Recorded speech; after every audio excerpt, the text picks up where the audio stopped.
Hey everyone, welcome back to Kavis Academy. Here I will discuss BHU Entrance Exam MSc Zoology 2019 paper solution. Okay, तो मेरी ये part 4th video है, part 1st, 2nd and 3rd. उसके अंदर भी मैंने 2019 के कुछ पेपर को सॉल्व कराए थे एमएससी जोलॉजी के. तो अगर आपने नहीं देखे तो प्लीज़ मेरे चैनल पे विजिट करके प्लेलिस्ट में जाके चेक कर लेना. ओके, साथ ही साथ मैंने यहाँ पे आपको BHU MSc जोलॉजी का सिलेबस की वीडियो भी बनाई है. उसके अंदर आपको इम्पॉर्टेंट टॉपिक्स के नाम दे दिए, तो वो भी आप देख लेना. उस जो सिलेबस वाली वीडियो उसके अंदर आपको एग्ज़ाम पैटर्न एंड उसकी जो PYQs है, प्रीवियस ईयर की क्वेश्चंस, वो भी आप डाउनलोड कर लेना. ओके, तो यहाँ पे अगर आप मेरे चैनल पे न्यू है तो मैं आपको बता दूँ, JNVU, DU एंड BHU उसकी MSc जोलॉजी एंड बायोकेमिस्ट्री की पेपर के सोल्यूशन है 2019 के. तो अगर आपने नहीं देखे तो प्लीज़ देख लेना. Now before we starting this video please subscribe my channel. Question number first, the oxygen dissociation curve of haemoglobin to myoglobin. तो यहाँ पे पूछा गया है ऑक्सीजन डिसोसिएट कर्व. तो यहाँ पे आपको पता होना चाहिए. पहले तो हम बेसिक देखते हैं, हीमोग्लोबिन्स क्या होता है, मायोग्लोबिन क्या होता है. आपको पता है कि जो हीमोग्लोबिन्स होता है वो ये दोनों हीमोग्लोबिन एंड मायोग्लोबिन दोनों ऑक्सीजन कैरियर है ना. मीन्स हमारे बॉडी के अंदर ऑक्सीजन का ट्रांसपोर्ट करती है. तो जो हीमोग्लोबिन्स होते हैं वो ब्लड के अंदर प्रेजेंट होता है एंड जो मायोग्लोबिन्स होते हैं वो टिश्यू के अंदर प्रेजेंट होते हैं. हीमोग्लोबिन्स 4 ऑक्सीजन की मॉलिक्यूल्स को ट्रांसपोर्ट करती है और जो मायोग्लोबिन्स होती है वो करती है आपके 1 ऑक्सीजन की मॉलिक्यूल्स को ट्रांसपोर्ट. ओके, अब बात आती है कि ओनली ये 1 मॉलिक्यूल्स का ट्रांसपोर्ट क्यों करती है. क्योंकि इसके पास ओनली 1 हीम ग्रुप होता है. कितना? Only 1 haem group. बट जो हीमोग्लोबिन्स होता है उसके पास 4 हीम ग्रुप होता है. इस रीजन की वजह से ये आपके 4 ऑक्सीजन की मॉलिक्यूल्स को ट्रांसपोर्ट करती है. ओके, तो ये तो हुआ आपका बेसिक. जो हीमोग्लोबिन्स होता है वो कोऑपरेटिव मैनर में मीन्स ऑक्सीजन की बाइंडिंग होती है. ऐसे नहीं कि सारे ऑक्सीजन मॉलिक्यूल्स यहाँ पे आके ऐसे बाइंड हो गए एक साथ. नहीं, पहले एक होगा, फिर दूसरा होगा, फिर तीसरा होगा, फिर चौथा होगा. ऐसे 1 बाय 1 होगा, तो इसको बोलते हैं हम कोऑपरेटिव मैनर में. ओके, तो यहाँ पे कर्व्स की बात की है. तो जब हम कर्व ड्रॉ करते हैं तो यहाँ पे आता है आपका partial pressure of oxygen and यहाँ पे आता है आपका परसेंटेज सैचुरेशन. ओके, तो यहाँ पे जो आपका हीमोग्लोबिन का जो कर्व बनता है वो आपका ऐसे बनता है, सिग्मोइड, एस शेप का कर्व है ना, इसको बोलते हैं सिग्मोइड. तो यहाँ पे आपको देखो कि ऑक्सीजन बहुत धीरे बाइंड हो रहा है, मीन्स स्लो रेट में बाइंड हो रहा है. बट जैसे जैसे कंसंट्रेशन बढ़ती है एकदम से फिर जल्द स्पीड से बाइंड होना स्टार्ट हो जाता है. तो ये होता है आपका, तो इस टाइप का कर्व्स बनता है, that is the sigmoid curve. Okay, तो यहाँ पे आपका मायोग्लोबिन का कर्व होता है वो आपका इस टाइप का होता है, मीन्स ऐसे. इस टाइप के कर्व्स को बोलते हैं हम हाइपरबॉलिक. ओके, में तो एक ही मॉलिक्यूल्स बाइंड हो रहा है तो ये मीन्स कोऑपरेटिव मैनर तो होगा नहीं, या स्लो फास्ट तो होगा नहीं, तो यहाँ पे इस टाइप का कर्व बनेगा. ओके, तो फिर यहाँ पे दोनों की सैचुरेशन स्टेज आती है. तो यहाँ पे आपको पूछा गया है कि हीमोग्लोबिन से जब मायोग्लोबिन पे मूव करते हैं तो कर्व्स कैसे मूव होता है. मीन्स ये आपका हीमोग्लोबिन का कर्व है, तो ये आपका सिग्मोइड टू हाइपरबॉलिक. तो यहाँ पे आपका आंसर होता है that is the option number first. Okay, तो ये जो आपका क्वेश्चन है ये आपका ह्यूमन फिजियोलॉजिस्ट के अंदर जो ह्यूमन ब्लड है उस टॉपिक के अंदर है. तो ये आप टॉपिक अच्छे से देख लेना, oxygen dissociate curve. Okay, so option number first is correct. Now next देखते हैं. In tubulin lumen of kidney, buffering of renal filtration is carried out by which of the following order to facilitate greater secretion of protons. यहाँ पे greater secretion of protons. So यहाँ पे जो हाइड्रोफॉस्फेट and ammonia ions होते हैं, ammonium ions, उसका जो greater secretion of protons यहाँ पूछा गया है, इसलिए यहाँ पे आपका जो आंसर होगा that is the option number first. Okay, ये अगेन जो क्वेश्चन है आपका किडनी टॉपिक से. नाउ नेक्स्ट देखते हैं. Wait. Okay, the lateralized sensory system of fish and amphibians which detect the motion in the surrounding water. तो यहाँ पे जो लेटरल लाइन सिस्टम है, यहाँ पे आपको आंसर ही थोड़ा दे दिया है कि लेटरल लाइन सिस्टम क्या काम करता है, detect the motion in the surrounding water, motion को डिटेक्ट करता है। Is based on which of the following type of cell. तो उसकी जो लेटरल लाइन के ऊपर जो सेल है कौन से टाइप की है, तो मान लो कि ये आपकी फिश है ना। तो आपको पता है जो लेटरल लाइन सिस्टम है उसकी ऐसे होती है। ओके, तो यहाँ पे जो सेल्स होती है यहाँ पे वैसे सीलिया टाइप की दिखेगी ना। तो ये जो लेटरल लाइन सिस्टम्स होती है is also use to detect movements means motions and vibration in the surrounding water. Okay, so the type of cell is the hair cells. Okay, तो जो इनकी जो हेयर सेल्स होती है वो प्रेजेंट होती है इस टाइप की सेल्स दिखाई देगी। ओके, तो ये जो हेयर सेल्स होती है वो सेंसरी नर्व से यहाँ से कनेक्ट होती है, मीन्स तभी तो ये इम्पल्स जाएगा माइंड में, सिग्नल जाएगा, तभी तो ये मूवमेंट को डिटेक्ट कर पाएगी, वाइब्रेशंस को फील कर पाएगी। तो यहाँ पे उसको तो यही पूछा गया है कि कौन से टाइप की सेल है, that is the hair cells. Okay, तो अगेन ये आपका वर्टिब्रेट से पूछा गया है। नॉर्मल आपको फिश का फंक्शन पूछा गया है, आपकी जो लेटरल लाइन सिस्टम्स होती है फिश के अंदर, तो उसके बारे में पूछा गया है। तो ये बेसिक नॉलेज है।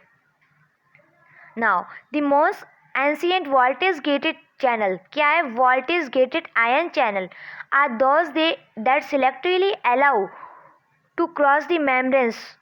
यहाँ पे आपको voltage gated channel allow found in throughout the animal kingdom in the most type of cells. तो यहाँ पे जो पूछा गया है कि वोल्टेज गेटेड आयन चैनल्स है वो किसको पास करते हैं, है ना। तो वोल्टेज गेटेड, तो आपको बता दूँ जो चैनल्स होते हैं, ध्यान से देखना, थोड़ा और एक्स्ट्रा नॉलेज देती है। जो चैनल्स होते हैं वो आपके 2 टाइप्स के होते हैं। मैंने आपको जो मेरी सिलेबस की वीडियो उसके अंदर मैंने आपको मेंशन कर रखा है कि जो ट्रांसपोर्टर है, एक्टिव पैसिव, है ना, चैनल्स। तो जो ट्रांसपोर्टर है उसके बारे में अच्छे से देख लेना, देख लो, अगेन क्वेश्चंस आपकी ट्रांसपोर्ट से आ गया है ना। तो जो चैनल्स होते हैं वो अगेन 2 टाइप्स के होते हैं, एक होता है आपका गेटेड, एक होता है नॉन गेटेड। नाम के अंदर ही मीन है, गेटेड मीन्स जो चैनल है उसके ऊपर कुछ गेट लगा होगा, है ना, ढक्कन टाइप का, तो गेट लगा होगा, that is the gated channels. अगर उस पर गेट नहीं लगा है that is non as the non gated ion channel. Non gated means यहाँ पे कोई बैरियर नहीं है। आयन चैनल्स कैसे ओपन टाइप के है, यहाँ पे चैनल कैसे क्लोज टाइप का है। तो ये बेसिक डिफरेंस होता है चैनल्स के, गेटेड चैनल और नॉन गेटेड चैनल। ओके, जो नॉन गेटेड आयन चैनल है उसका एग्जांपल है आपका पोटेशियम चैनल। ओके, बट जो गेटेड चैनल मीन्स गेट लगा है वो अगेन 3 टाइप्स के होते हैं। 3 types like ligand gated, voltage gated and the mechanical ion channel. Ligand gated ion channel, voltage gated ion channel and mechanical gated ion channel. जो ligand gated ion channels होता है उसकी जो एग्जांपल है that is the sodiums and chlorine, इनका transport करता है। तो ये कैसा लाइगेंड गेटेड है, तो यहाँ पे देखो पोटेशियम्स। ओके, नेक्स्ट देखते हैं वोल्टेज में कैसा है कि कैल्शियम का ट्रांसपोर्ट करता है। अब देखते हैं ऑप्शंस पे, पहले दे रखा है सोडियम, तो सोडियम कैसा हो गया आपका, देखो लाइगेंड एंड गेटेड चैनल है, तो ये तो होगा नहीं। फिर दे रखा है कैल्शियम, तो कैल्शियम कहाँ पे आ रहा है आपका, लाइगेंड गेटेड आयन चैनल है, तो ये भी होगा नहीं। फिर दे रखा है पोटेशियम कैसा है, वो तो नॉन गेटेड आयन चैनल है, तो ये भी नहीं होगा। फोर्थ देखते हैं कैल्शियम, तो कैल्शियम देखो कहाँ पे आपका, that is the voltage gated ion channel. तो क्वेश्चन के अंदर यही तो पूछा गया है, वोल्टेज गेटेड आयन चैनल, है ना। तो यहाँ पे आपका आंसर होता है that is the option number 4। Okay, तो यहाँ पे हमने एक और न्यू चीज़ सीखी, क्या दिखा कि चैनल्स होते हैं 2 टाइप्स के होते हैं, gated non gated. Okay, non gated means पे कोई गेट नहीं लगा है, मीन्स चैनल कैसा है, ओपन है। तो इसकी एग्जांपल है potassiums ions. Okay, now gated के अंदर 3 टाइप्स पढ़े, एक पढ़ा हमने ligand gated, voltage gated and mechanicals gated ions channel. तो जो लाइगेंड गेटेड होता है उसमें जो परमिएबल होता है that is sodium and chlorine, and जो वोल्टेज होता है वो आपका कैल्शियम्स के लिए होता है, मेनली जो एंडोप्लाज्मिक रेटिकुलम्स होते हैं वहाँ पे प्रेजेंट होता है। ओके, तो यहाँ पे आपका आंसर होता है ऑप्शन नंबर 4।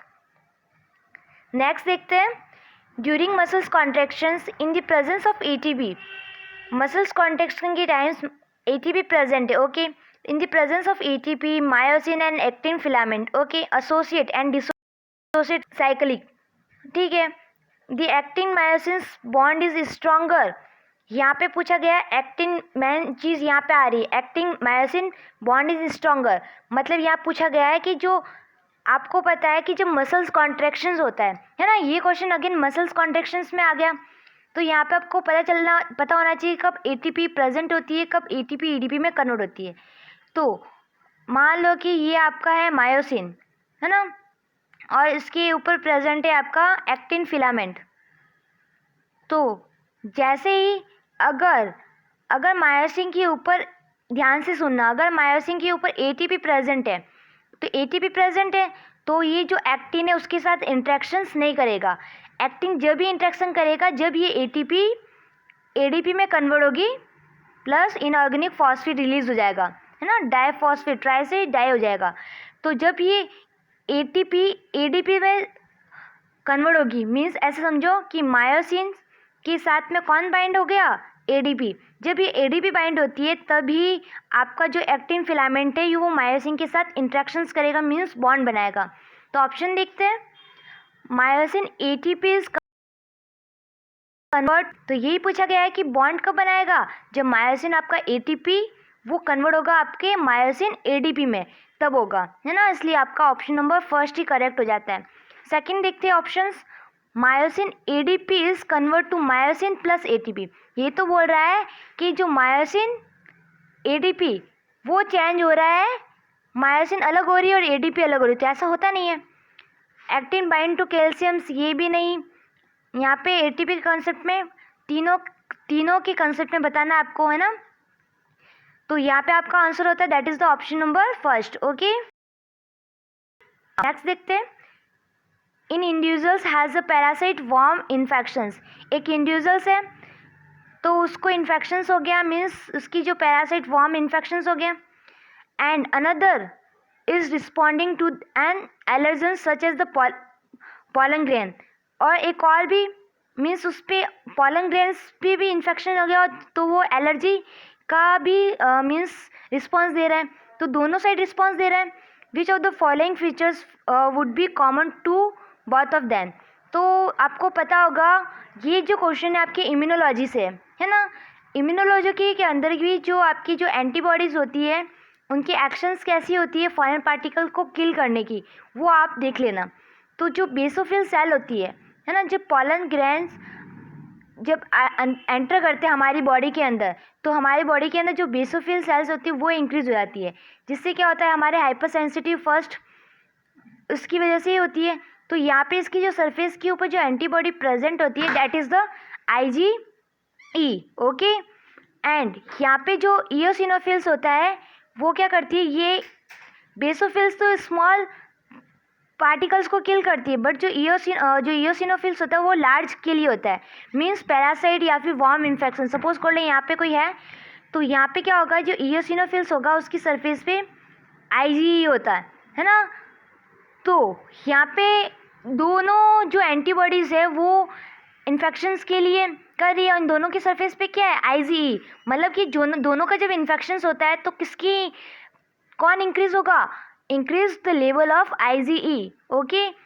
बेसोफिल की सरफेस पे IgE है, वो करेगा पॉलन ग्रेन्स को मीन्स किल करेगा, और जो वर्म इन्फेक्शंस हुआ है वो क्या करेगा, वो इयोसिनोफिल से केमिकल सिक्रेशन करेगा, वो जाएगा वर्म की सेल के ऊपर, उसकी सेल को बर्स्ट करेगा, है ना।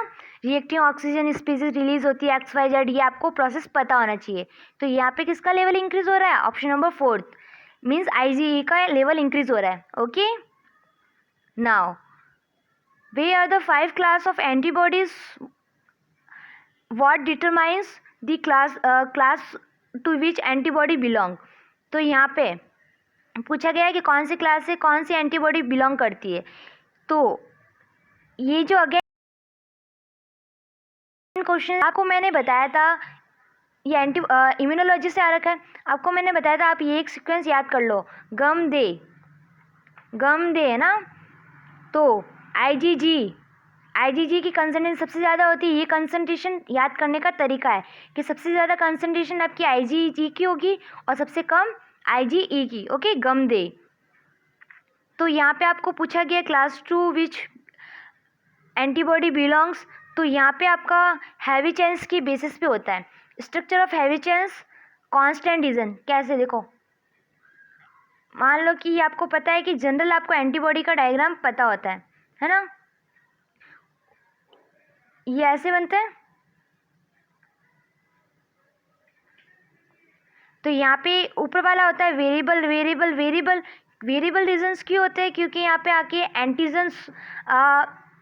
एंटीजन आके बाइंड होता है ना, और बाकी जो उसके बचे कांस्टेंट कांस्टेंट कांस्टेंट रीजन होते हैं। तो ये कौन सी चैन है आपकी, लाइट चैन है, और ये कौन सी है, ये भी लाइट चैन, और ये जो 2 चैन है वो हैवी चैन है। तो यहाँ पे जो ये जो बॉक्स बन रखे है ना, ये सबके अंदर 110 अमीनो एसिड होते हैं, 110 अमीनो एसिड होते हैं। बट जो हैवी चैन है उसकी जो कांस्टेंट रीजन है, यहाँ पे जो अमीनो एसिड की जो कंसंट्रेशन है वो वेरिएशन होती रहती है, मीन्स 330 to 430। तो इसी रीजन की वजह से यहाँ पे जो एंटीजन्स है, एंटीबॉडीज़ है, वो अलग अलग क्लासेस में डिवाइड हो रखी। मीन्स ये अगर इसकी मीन्स ये जो आपकी जो एंटीबॉडी की अमीनो एसिड की कंसंट्रेशन की बेसिस पे इन क्लासेस को डिवाइड कर रखा है। ओके, तो यहाँ पे आपका आंसर होता है that is the option number 3rd। Now next, immunological diversity in antibody is generated by.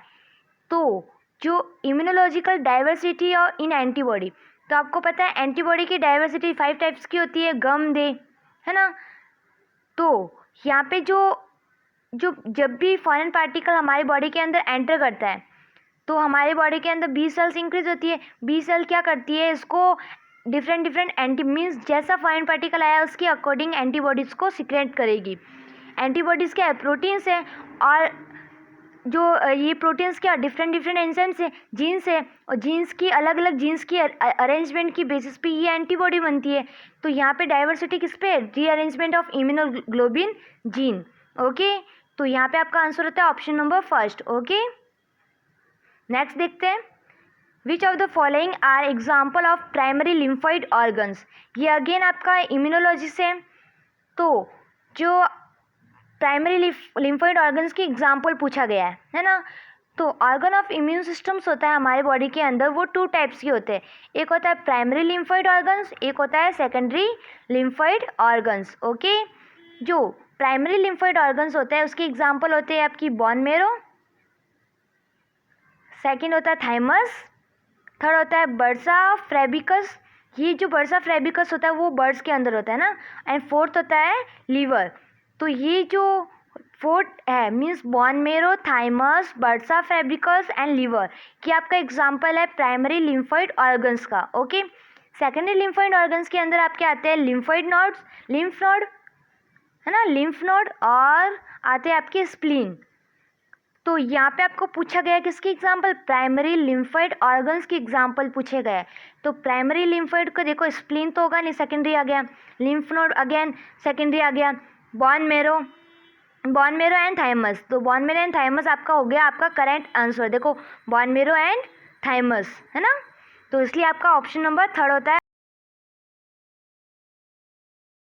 आपने कुछ क्वेश्चंस पे डिस्कस किया है, तो ये मेरी पार्ट 4th वीडियो थी। तो पार्ट 1st, 2nd, 3rd वो भी आप देख लेना, एंड सिलेबस की वीडियो ज़रूर देखना है ना।